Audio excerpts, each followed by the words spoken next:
Oi, tudo bem?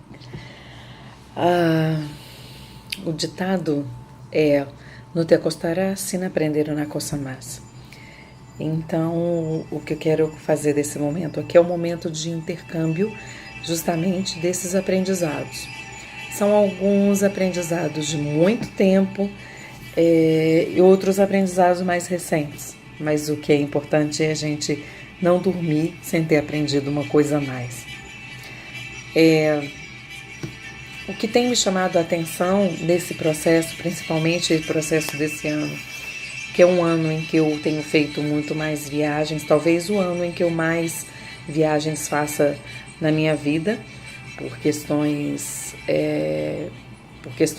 diversas, é o fato de que eu vou me lembrando de que hoje eu sou uma senhora mais velha, talvez mais experiente, mas que também tem aprendizados que servem para alguns dos colegas ou alguns dos amigos ou dos inimigos ou o que seja, principalmente a partir desses aprendizados que vêm dessas viagens.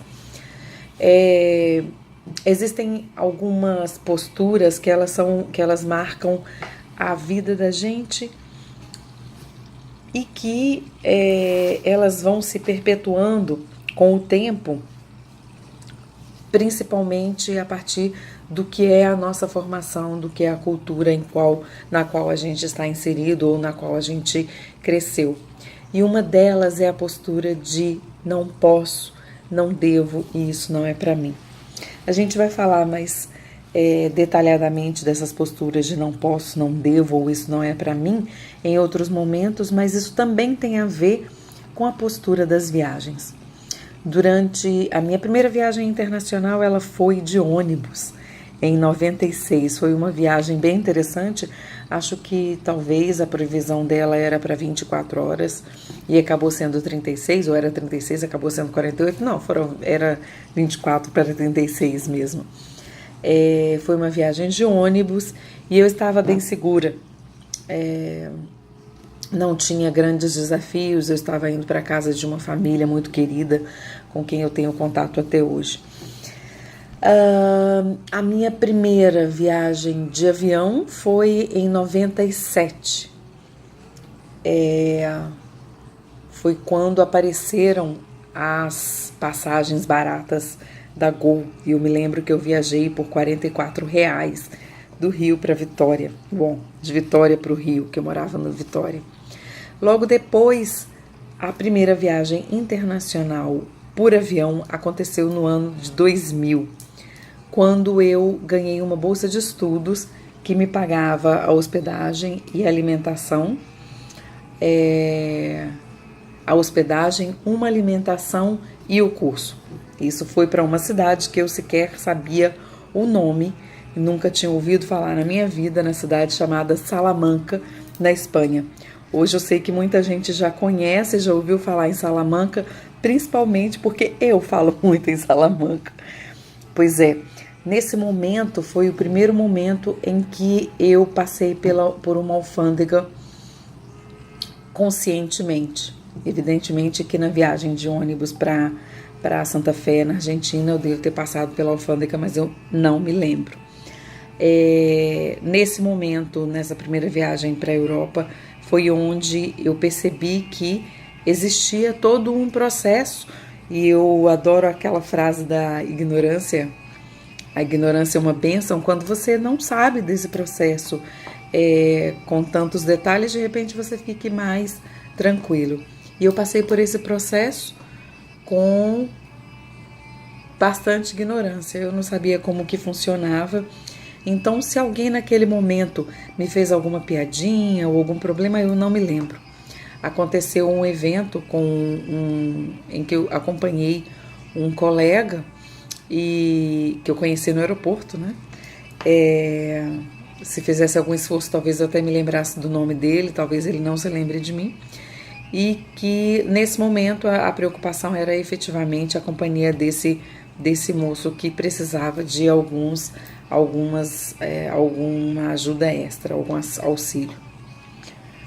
Depois disso, todas as minhas outras viagens elas foram sozinhas, foram sozinha e também passaram, só que eu já passei pela alfândega já, depois de ter ouvido o que as pessoas dizem sobre os brasileiros, sobre as brasileiras mulatas e sobre as mulheres sozinhas e também sobre as pobres.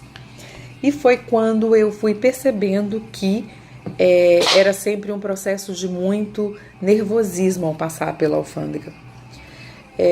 Eu me preocupava se eu me perguntar quanto dinheiro eu tinha, até hoje nunca fizeram isso. Eu me perguntava se eu seria uma pessoa suspeita. É muito engraçado porque a gente encontra as pessoas, os trabalhadores nas alfândegas, como se fossem todos guardas, todos polícias, todos do mal. E existem dois tipos básicos. Um que tem aquele trabalho porque é o trabalho que ele tem ou por hora ou porque conseguiu nesse momento. E o outro que é o que encontra esse trabalho como a grande chance de ter um poder. Eu tenho o poder de te deixar ir ou de não te deixar ir. E uma vez que a gente consegue entender isso, a gente percebe que há uma série de outras questões envolvendo também esse trabalho. Há a questão da segurança do país, tanto para a ida quanto para a vinda. Há a questão de um protocolo a ser respeitado, com documentação de ida, documentação de vinda, seu passaporte em dia, o seu ticket de viagem, com data de ida, com data de volta, para onde você vai, o que você vai fazer e onde você vai ficar hospedado, são perguntas básicas. Então são perguntas que hoje o grande aprendizado que fica é o de que quando a gente tem todos esses elementos e tem segurança e principalmente está com a postura relaxada, tudo flui. Né? Mas isso é um aprendizado depois de 15 anos. Eu confesso que todas as vezes que eu passei eram sempre as mesmas. E todas as vezes as perguntas eram bem contundentes. E claro que eu tenho que deixar os pontos positivos. O primeiro grande ponto positivo foi na Inglaterra, em Londres, quando eu entrei pela primeira vez em 2001.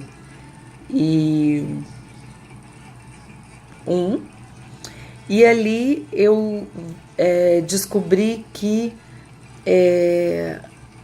alguma coisa era básico, as perguntas eram básicas. As perguntas eram para onde você vai, o que você vai fazer. E em 2003, depois de ter respondido todas as perguntas de 2001, em 2003 eu descobri que quando eu dissesse que eu era professora, as portas se abriam e até hoje é o que tem acontecido.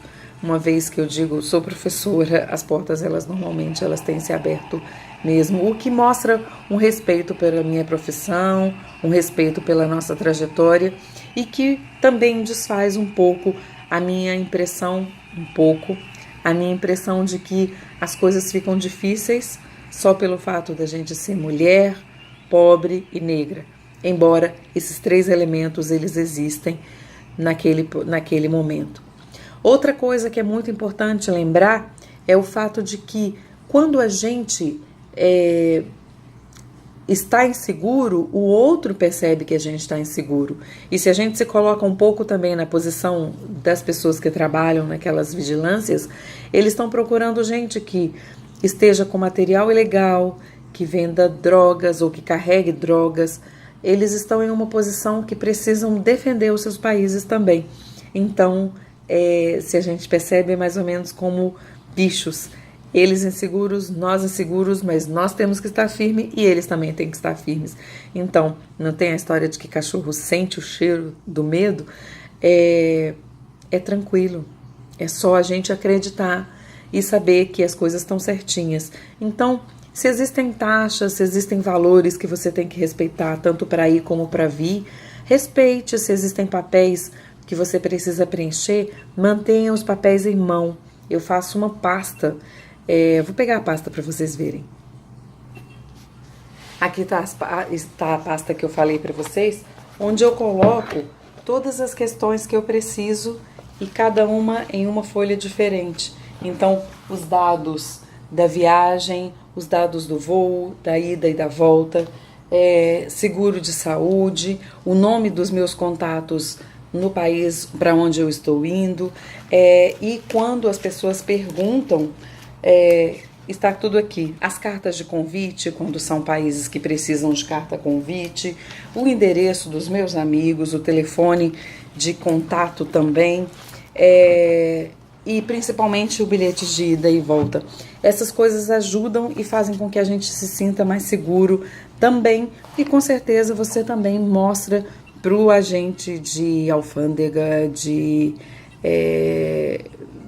fiscalização, que você é uma pessoa do bem, que você é uma pessoa que está indo atravessar uma fronteira de forma legal, tá? Então, essas são algumas das dicas que que eu deixo por aqui e que hoje está com o endereço certo, está com passagem de ida e vinda, documentação certa, não comprou nada a mais do que o valor, você não tem que ter preocupação. Mas isso depois de um aprendizado de vários anos, porque antes a gente acha que o espaço não é pra gente, mas é sim. As nossas fronteiras, elas estão na nossa cabeça. Compartilhando com vocês.